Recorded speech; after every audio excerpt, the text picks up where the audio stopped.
कलियुग आएको थाहा पाएर यो वैष्णव क्षेत्रमा हामी दीर्घकालीन हजारौँ वर्षसम्म चल्ने सत्रको सङ्कल्प गरेर बसेका छौँ। श्री हरिकथा सुन्नका लागि हामी एकदम उत्सुक छौँ। कलिम आगतम आज्ञायः क्षेत्रेस्मिन् वैष्णवे वयं, यो विष्णु भक्तहरूका लागि प्रिय क्षेत्रमा हामी बसेका छौँ।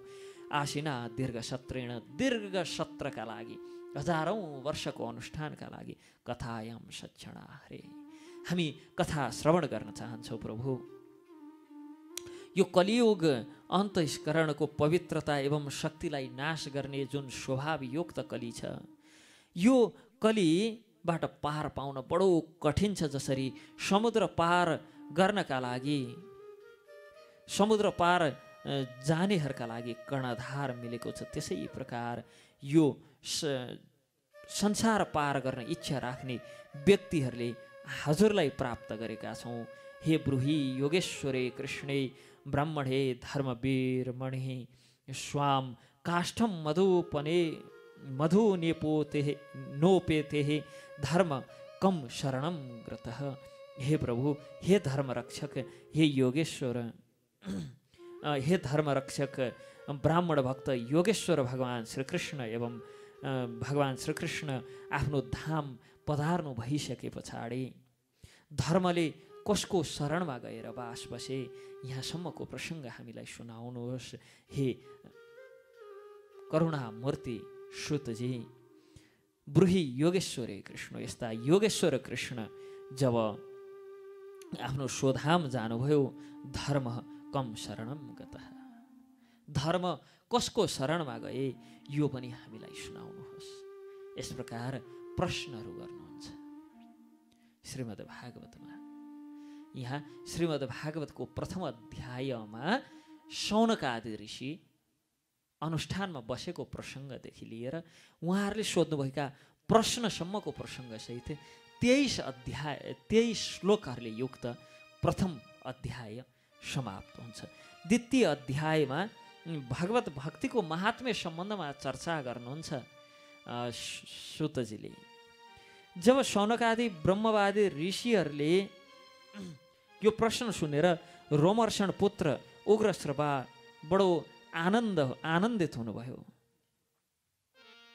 र बडो आनन्दका पूर्वक यो मङ्गलमय प्रश्न अभिनन्दन गर्नुहुन्छ। कतै पनि प्रश्न आएपछि पहिले प्रश्नको अभिनन्दन गर्ने यो पौराणिक परम्परा हो, भागवतीय परम्परा हो।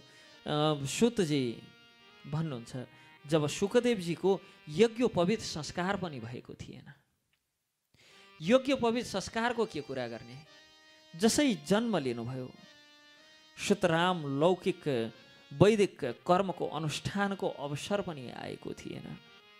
सन्यास लिने उद्देश्यले एकदम जन्मना साथ जङ्गलतर्फ दौडाउनु भयो। पिता व्यासजी विरहमा पुत्रेति तन्मयतया तरवो भिनेदु स्तम सर्वभूत हृदयम मुनिमानस मानतोस्मि। एकदम पिता व्यासजी पुत्रको विरहमा कातर भएर, हे बाबु, हे मेरो छोरो, हे बाबु, हे सुख, यस प्रकार पछि लाग्नुभयो सुखजीको। तब सुखदेवजीको तर्फबाट वृक्ष आदि लता आदिले उत्तर दिएका थिए। यस्ता सबका हृदयमा विराजमान श्री सुखदेवजीलाई नमस्कार गर्दै तब उत्तर प्रारम्भ गर्नुहुन्छ। यो श्रीमद् भागवत अत्यन्त गोपनीय रहस्यात्मक पुराण हो र यो श्रीमद् भागवत भगवत स्वरूपको अनुभव गराउने समस्त वेदको सार हो। संसारिणाम करुणया पुराण गुह्यम तम व्याससनु मुनिपयामि गुरुम मुनीनाम। संसारमा फसेका जो व्यक्तिहरू छन्, यो घोर अज्ञान अन्धकारबाट पार पाउन चाहन्छन्, तिनका लागि आध्यात्मिक तत्त्वको प्रकाशित गराउने यो अद्वितीय दीपक हो यो पुराण। वास्तवमा तिनीहरूमाथि करुणा गरेर बडा ठुला ठुला मुनिहरूले मुनिहरूका पनि आचार्य श्री सुखदेवजीले त्यस्ता ती जीवहरूमाथि अनुग्रह गर्नका लागि यसको वर्णन गर्नुभएको हो। त्यस्ता शुकजीको शरणमा पर्छु म। नारायणं नमस्कृत्य नरं चैव नरोत्तमं देवीं सरस्वतीं व्यासं ततो जयमुदीरयत्। मनुष्यहरूमा नारायणं नमस्कृत्यं नरं चैव नरोत्तमं, मनुष्यहरूमध्येबाट सर्वश्रेष्ठ नारायणं नमस्कृत्यं नरं चैव नरोत्तमं, नरहरूमध्येबाट सबैभन्दा उत्तम नरनारायण ऋषि भगवत अवतार भगवान नारायणका अवतार नारायण ऋषि अनि देवीं सरस्वतीं सरस्वती देवी एवं व्यासम ततो जयमुद्रयत्। व्यासलाई नमस्कार गरेर अन्तस्करणका समस्त विकारमाथि विजय प्राप्त गर्ने यो श्रीमद् भागवत महापुराणको प्रारम्भ गर्नुहुन्छ। यहाँ मुनय साधुपृष्ठोऽहं भवद्भिर्लोकमङ्गलं यत्कृत कृष्ण सम्प्रश्नो येनात्मासु प्रसीद्यति।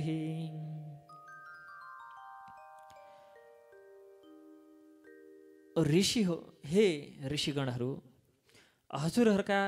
हजुरहरू सम्पूर्ण विश्वको कल्याणका लागि मुनय साधु पृष्ठोहम, हे मुनिजनहरू, हजुरहरूले प्रश्न जुन सोध्नुभयो नि, यो भवद्भिर्लोक मङ्गलम, समस्त विश्व कल्याणका लागि यो बडो सुन्दर प्रश्न गर्नुभयो। यत्कृतः कृष्ण सम्प्रश्नो, र यो प्रश्न यसकारण मङ्गलमय छ किनभने यो प्रश्नले कृष्ण सम्प्रश्नो, भगवान कृष्णसँग सम्बन्ध राख्दछ। येनात्मा सुप्रसिद्धति, र भगवान कृष्णसँग सम्बन्धित भएका कारण यो प्रश्नले प्रश्नकर्ता उत्तर दिने र उत्तर सुन्ने सबैको हृदय पवित्र गर्छ, सबैको आत्मा शुद्धि भएर जान्छ। सबै पुंसां परो धर्मो यतो भक्तिरदोक्षजे अहेतुक्या प्रतिहता ये आत्मा सप्रसिद्धति। मनुष्यहरूका लागि सर्वश्रेष्ठ धर्म त्यही हो जसद्वारा भगवान श्रीकृष्णमा भक्ति हो। भक्ति यस्तो जुन भक्तिका कारण कुनै प्रकारको कामना नहोस्, नित्य निरन्तर त्यो भक्ति बढ्दै जाओस्, नित्य निरन्तर त्यो भक्ति बनिराखोस्। यस्तो भक्तिले हृदय आनन्द स्वरूप परमात्माको उपलब्धि गरेर कृतकृत्य हुने गर्छ जीवमा। यहाँ समस्त प्रश्नको एकै श्लोकमा उत्तर दिँदैन भयो। गर्नुपर्ने के हो? भगवान कृष्ण प्रति भक्ति। जान्नुपर्ने बुझ्नुपर्ने के हो? भगवान कृष्ण प्रतिको भक्ति। यहाँ स्पष्ट रूपमा सबै पुंसां परो धर्म, सबै प्रकारका धर्मको सार के हो? यतो भक्ति र अध्यक्ष, भगवान अध्यक्ष भगवान श्रीकृष्णको भक्ति गर्नु हो।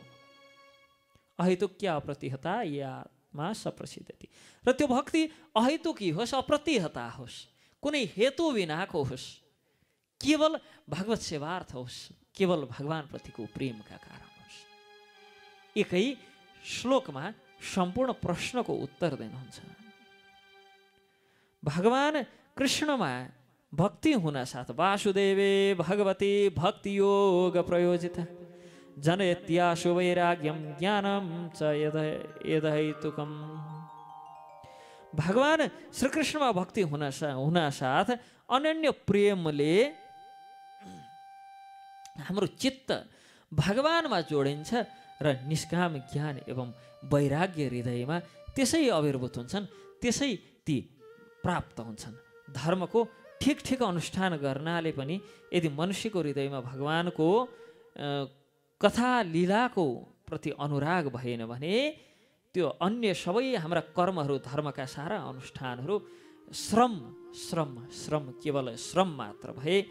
धर्म स्वनुष्ठितः पुंसां विश्वक्षेन कथा श्रूया नोत्पादयद्यति रतिं श्रमएव हि केवलम्। धर्मका सारा अनुष्ठानहरू स्वनिष्ठित पुंसां, एकदम सही सही ढङ्गले अन्य अन्य धर्मका सारा अनुष्ठानहरू पुरा गरियो, तर यदि विश्वक्षेन कथा श्रूया, भगवान विश्वक्षेन प्रति, भगवान श्रीकृष्णको कथा लीलाप्रति अनुराग भएन भनेदेखि, रति भएन भनेदेखि, भगवान श्रीकृष्णको कथा सुन्ने इच्छा उत्पन्न हृदयमा लालसा हुन लागेन भनेदेखि, भगवान श्रीहरिको नाम जपको लालसा यदि हृदयमा हुन लागेन भनेदेखि, हरे कृष्ण कृष्ण कृष्ण हरे हरे हरे राम राम राम हरे हरे। यदि भगवान नाम जपको लालसा हृदयमा हुन लागेन भनेदेखि श्रम एव हि केवलम, त्यो रति यदि कथाप्रति त्यो रति लागेन भने श्रम एव हि केवलम, अन्य सबै प्रकारका धर्म सुनिष्ठितात, जति पनि धर्मका हामीले अनुष्ठान आदि धर्म भनेर गऱ्यौँ ती सबै श्रम एव हि केवलम, केवल केवल केवल श्रम मात्र भए। या धर्मस्य अपवर्गस्य नार्थोर्थायोपकल्पते नार्थस्य धर्मैकान्तस्य कामो लाभाय स्मृतः। धर्मको फल मोक्ष हो, उसको सार्थकता धर्मको अर्थ प्राप्तिमा छैन। अर्थ धर्म अर्थका लागि गर्ने होइन, अर्थ काम र धर्म आदि सबै मोक्षका लागि हुनुपर्छ। धर्म स्वनिष्ठतात् पुंसाम धर्मस्य यापवर्गस्य नार्थो अर्थायोपकल्पते नार्थस्य धर्मकान्तस्य कामो लाभाय स्मृतः। धर्मको ठिक ठिक अनुष्ठान गर्नाले प्राप्त हुनुपर्ने मोक्ष हो। नार्थोर्थायोपकल्पते, धर्म अर्थका लागि होइन, अर्थ प्राप्तिका लागि धर्म गर्ने होइन, धर्मद्वारा अर्थ गर्ने हो, अनि अर्थद्वारा धर्म गर्ने हो, अनि धर्मद्वारा मोक्ष प्राप्त गर्ने हो। धर्म अर्थका लागि हुन हुँदैन कहिले पनि। धर्म केवल मोक्षका लागि भने अर्थ धर्मका लागि हुनुपर्छ। भक्त भागवत अर्थद्वारा धर्म गर्नुपर्छ। हामी अर्थद्वारा यो कथा श्रवण गर्दै गर्दा अर्थद्वारा धर्म गर्ने मार्गमा पनि छौँ। हामीसँग भएको अर्थद्वारा भगवान श्री नृसिंहदेवको मन्दिर निर्माण गर्ने अभिप्राय छ। हामीसँग जे जति अर्थ छ त्यो अर्थ भगवत सेवार्थ नियोजित गरेर जीवन सफलीभूत गर्ने हाम्रो उद्देश्य छ, धर्मको मार्गमा लाग्ने उद्देश्य छ। र यदि अर्थ धर्मका लागि प्रयोग गरियो भने त्यो धर्मद्वारा मोक्ष प्राप्ति हुन्छ। तर यदि धर्म अर्थका लागि प्रयोग गरियो भने त्यो रौरव आदिको कारक बन्छ, नरकीय आदि लोकको कारक बन्छ। यसकारण धर्मस्य यापवर्गस्य, धर्म र यो वर्गमा पर्ने अर्थ काम मोक्ष यी सबै धर्मका लागि प्रयोग हुनुपर्छ। नार्थोर्थायोपकल्पते नार्थस्य धर्मैकान्तस्य कामो लाभाय स्मृतः। धर्मको फल मोक्ष, धर्मको सार्थकता अर्थ प्राप्तिमा छैन। अर्थ केवल केवल धर्मका लागि, नार्थस्य धर्मैकान्तस्य, अर्थ धर्म प्राप्तिका लागि मात्रै नै प्रयोग गर्नुपर्छ। अन्यथा अर्थद्वारा गरिने अन्य कर्महरूद्वारा अन्य कार्यहरूद्वारा के हुन्छ त? अन्य कार्यहरूद्वारा अर्थ धर्म बाहेक अन्य कार्यमा लगाइयो भने बन्धनको कारक बन्ने गर्छ। अर्थद्वारा भोग आदि गऱ्यौँ, सम्पत्ति टन्न छ भनेर अनावश्यक रूपमा भोग गऱ्यौँ, त्यो भोग त कर्म, त्यसद्वारा कर्मको बीज रोपिन्छ र त्यसको प्रारब्ध बनेर प्रारब्धद्वारा बन्धनमा परिन्छ। यसकारण नार्थस्य धर्मैकान्तस्य, अर्थ केवल धर्मको लागि प्रयोग गर्नुपर्छ। कामो लाभाय स्मृतः। भोग विलास अर्थद्वारा प्राप्त, अर्थ भोग विलास आदि कामाय छ, कामका लागि कामो लाभाय स्मृतः। काम लाभ आदिका लागि धन प्रयोग गर्ने होइन, धन त केवल केवल धर्मका लागि प्रयोग गर्नुपर्छ। यसै पनि धनकी अधिष्ठात्री श्री लक्ष्मीजी, लक्ष्मी कसको सेवामा नियोजित हुनुहुन्छ? लक्ष्मी कसको नित्य सेवामा सेवारत हुनुहुन्छ? लक्ष्मी नित्य रूपमा विष्णुको सेवामा सेवारत हुनुहुन्छ भने धन सर्वदा भगवत सेवार्थै प्रयोग गर्नुपर्छ, धर्मकै लागि प्रयोग गर्नुपर्छ। तब त्यो धनको वास्तविक प्रयोग भयो, वास्तविक रूपमा धन प्रयोगमा आयो। यस प्रकार भोगविलास आदिमा धन प्रयोग गर्नाले भोगविलास को फल इन्द्रियलाई तृप्ति गर्नु नभएर त्यसको प्रयोजन केवल जीवन निर्वाह मात्र हुनुपर्छ।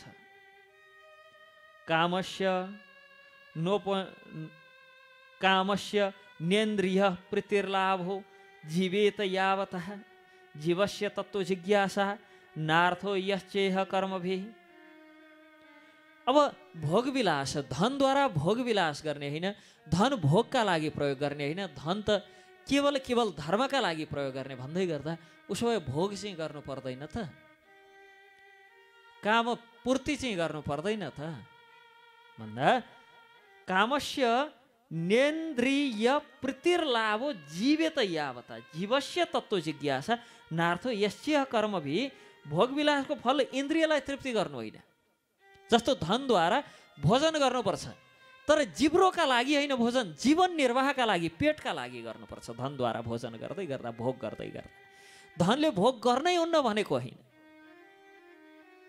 धनद्वारा भोग गर्दै गर्दा धनको भोग इन्द्रिय तृप्तिका लागि नभएर जीविका निर्वाहका लागि हुनुपर्छ, केवल जीवन निर्वाह गर्नका लागि।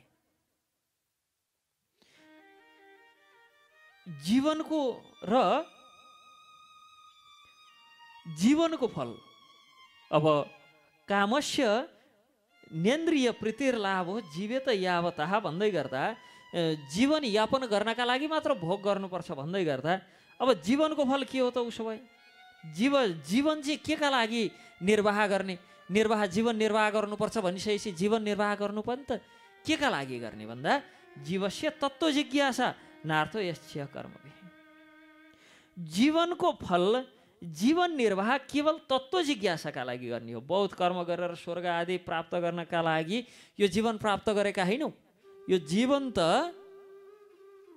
तत्व जिज्ञासाका लागि प्राप्त गरेका हौँ र तत्व जिज्ञासाका लागि प्राप्त गरेको जीवन तत्व जिज्ञासाकै मार्ग अवलम्बन गर्नका लागि प्रयोग गर्नुपर्छ।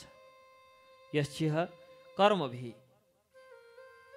स्वर्ग आदि अनेक प्रकारका कर्महरू यो शरीरद्वारा प्राप्त गर्ने वाञ्छित योग्य फलहरू होइनन्। र जो वदन्ति ततस्तत्त्वो वेदस्तत्त्वं यज्ञानवद्वयं ब्रह्मेति परमात्मेति भगवान् इति शब्दते। र तत्त्व जिज्ञासा गर्नु यो जीवनको सार हो। जीवन हामीले प्राप्त गरेको तत्त्व जिज्ञासा गर्नका लागि धर्म यहाँ क्रमबद्ध रूपमा बताउँदै जानुहुन्छ। धर्म केका लागि? धर्म भगवत प्राप्तिका लागि। धर्मको फल मोक्ष हुनुपर्छ भने अर्थको उद्देश्य धर्म हुनुपर्छ।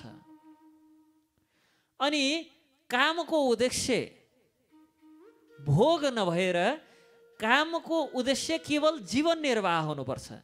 र जीवन निर्वाहको उद्देश्य के हुनुपर्छ त?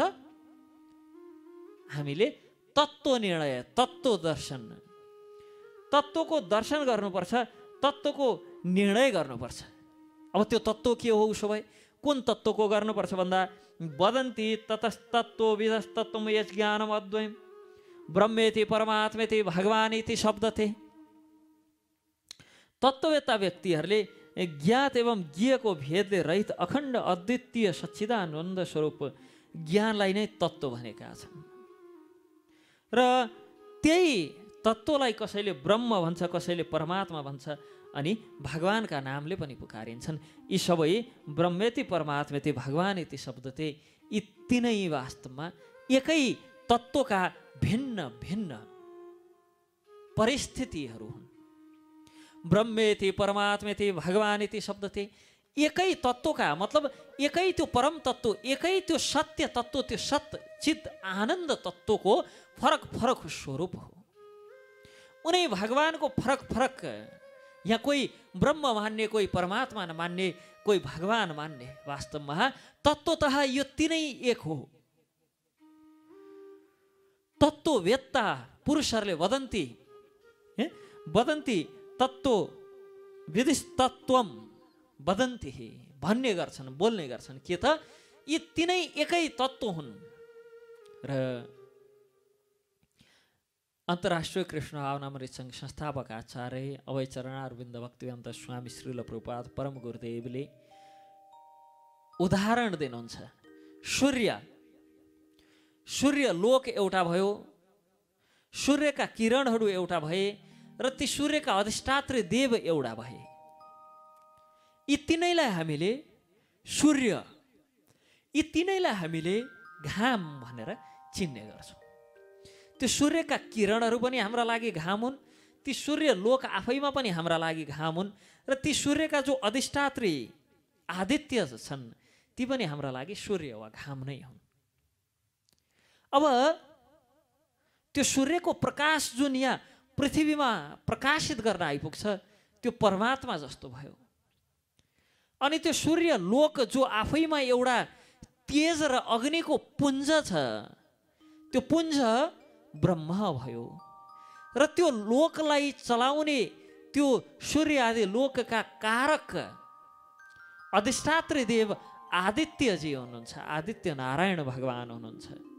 उहाँ चाहिँ भगवान समान हुनुभयो। अर्थात् ब्रह्मेति परमात्मेति भगवानेति शब्द चाहिँ यस प्रकार निरूपित हुन्छ। श्रद्धालु मुनिजन भागवत श्रवणबाट प्राप्त ज्ञान एवं वैराग्ययुक्त भक्तिबाट आफ्नो हृदयमा त्यो परम तत्त्वरूप परमात्माको अनुभूति गर्ने गर्दछन्। जो श्रद्धाले युक्त तत्श्रद्धादान मुनयो ज्ञान वैराग्य युक्तया पश्यन्त्यात्मनि चात्मनं भक्त्या श्रुत गृहीतया। जो एकदम श्रद्धाले युक्त मुनिजनहरू छन् तिनीहरूले भागवत श्रवणले प्राप्त ज्ञान वैराग्ययुक्त भक्तिले आफ्नो हृदयमा त्यस्ता परम तत्त्वरूप परमात्माको अनुभूति गर्न सक्छन्। हे अत पुम्बैर्द्विज श्रेष्ठ वर्णाश्रम विभागसह सोनुष्ठिस्तस्य धर्मस्य संसिद्धिर हरितोषणम। अतः हे शौनकादि ऋषिहरू, यही कारण हो कि पुम्बैर्द्विज श्रेष्ठ वर्णाश्रम विभागसह मैले यहाँ बताउनुहुन्छ कि यसै कारणले हे शौनकादि ऋषिहरू हो, आफ्ना आफ्ना वर्ण र आश्रम अनुसार जो भगवानद्वारा छुट्याइएको वर्ण र आश्रम एवं तिनका कर्तव्य र कर्म आदि छन्। आफ्नो आफ्नो वर्ण तथा आश्रम अनुसार मनुष्यले जो धर्मको अनुष्ठान गर्नुपर्छ त्यो गर्नाले पूर्ण सिद्धि यसैमा छ। भगवान आफ्नो स्वकर्म गर्नुमै भगवान पनि सन्तुष्ट हुनुहुन्छ। यसकारण एकाग्र मनले भक्तवत्सल भगवानको नित्य निरन्तर तस्माद एकेन मनसा भगवान शाश्वताम्पति श्रोतव्य कीर्तितव्यश्च ध्येय पूज्यश्च नित्यदा। र यहाँ भन्नुहुन्छ यसकारण एकाग्र मनले भक्तवत्सल भगवानको नित्य निरन्तर श्रवण कीर्तन एवं ध्यान आरम्भ गर्नुपर्छ। कीर्तितव्यश्च, कीर्तन गर्नुपर्छ भगवानको, श्रवण गर्नुपर्छ र ध्यान गर्नुपर्छ। यसरी हातमा माला लिएर बडो दिव्यतापूर्वक हरे कृष्ण कृष्ण कृष्ण हरे हरे, हरे राम राम राम हरे हरे, यस प्रकार नाम जप गर्दै गर्दा उनै भगवानको स्मरणमा ध्यायत ध्यान पनि गर्दै गर्नुपर्छ। यस प्रकार नित्य निरन्तर श्रवण कीर्तन एवं ध्यान गरेर भगवत प्राप्तिका लागि, भगवानलाई प्रसन्न गर्नका लागि धर्मको अनुष्ठान गर्नुपर्छ।